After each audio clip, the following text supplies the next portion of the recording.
1 মাৰ্চত আছিলে মা পিতাৰ এনিভাৰ্চাৰী 47 ইয়াৰ্স কমপ্লিট কৰি 48 ইয়াৰ্সত ভৰি দিলে কিন্তু এইবাৰ মনটো অলপ বেয়া লাগিছে কাৰণ বা মই ভাইটি এটাও যাব পৰা নাইকিয়া কিন্তু ভাবিলো মাহঁতৰ এই দিনটো কিবা এটা স্পেশাল কৰা যাওক গতিকে প্ৰথমতে বা আৰু ভাইটিৰ লগত কনফাৰেন্স কল কৰি আমি এটা পাৰ্টি প্ল্যান কৰিলো আৰু মা পিতা যিহেতুকে আছে এটা শিৱসাগৰত গতিকে ফেচবুকটো খুচৰি শিৱসাগৰতনো কি ভাল ৰেষ্টুৰেণ্ট আছে চালো পিছে মোৰ মাহী ল'ৰা বাবুৱে ক'লে যে হেৰিটেজ জয়সাগৰখন ভাল হ'ব গতিকে ফোন নম্বৰ উলিয়াই তেওঁলোকৰ লগত কথা পাতিলো তেওঁলোকে ক'লে যে ইয়েছ বাইদেউ আমি এৰেঞ্জমেণ্ট কৰি দিব পাৰিম আৰু কথা মতে তেওঁলোকে সকলোখিনি ইমান ধুনীয়াকৈ এৰেঞ্জ কৰি দিছে এনেদৰে পুখুৰী পাৰত এটা কটেজত গোটেইখিনি একদম বেলুনেৰে ডেকোৰেশ্যনো কৰি দিছে হেপী এনিভাৰ্চাৰীও লিখি দিছে আকৌ দেই এইফালে আমাৰ দৰা কইনাও আহি গ'ল আৰু মাহঁতৰ মুখৰ হাঁহিটো দেখিয়ে আপোনালোকে গম পাইছে যে এৰেঞ্জমেণ্টখিনি মাহঁতে কিমান ভাল পাইছে আৰু মা পিতাক কৈছিলে যে তোমালোকে সৰু সৰু ভিডিঅ' কৰি থৈ দিবা যিহেতুকে আমি লগত নাইকিয়া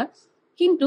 ভিডিঅ'বোৰ চাই থাকিব পাৰিলেও মনবোৰ ভাল লাগে নহয় জানো অন্ততঃ লগত থকাৰ নিচিনা লাগে আৰু তাৰ পিছত আহিলো গিফ্ট চেৰিমনীলৈ মায়ে ফটো খুব ভাল পায় গতিকে মা পিতাৰ প্ৰতি বছৰৰ এনিভাৰ্চাৰীত মই এখন ফটো গিফ্ট কৰো এইবাৰ পিছে মই অকল ফটোখনে পঠাই দিছো ফটোখনৰ ফ্ৰেম গিফ্ট পেকিং সব মোৰ মামাই কৰি দিছে আৰু ফটোখন মই ভবাতকৈ বহুত বেছি ডাঙৰ মাৰ ফূৰ্তিটো চাওকচোন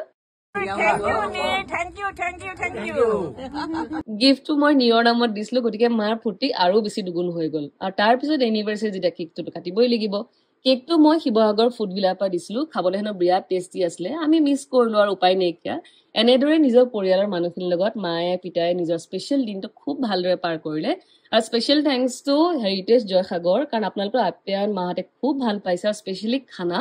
খোৱা হেনো প্ৰতিটো আইটেম বিৰাট ভাল হৈছে আৰু যিটো ভাজি বনাইছিলে তাৰ ৰেচিপিটো কিন্তু মোৰ মাক লাগিব দেই আগতেই কৈ থৈছো নবৰ লগত মই কথা পাতিছিলো গতিকে নবৰ লগতে হেৰিটেজ জয়সাগৰৰ প্ৰতিগৰাকী মেম্বাৰলৈ বহুত বহুত ধন্যবাদ যাচিছো আৰু স্পেচিয়েল থেংকছটো হৈছে মন মোৰ খুৰাৰ ল'ৰা মানে নীৰৱ গগা ককাৰ ল'ৰা কাৰণ এই গোটেই ভিডিঅ'খিনি মনে মোক কৰি দিছে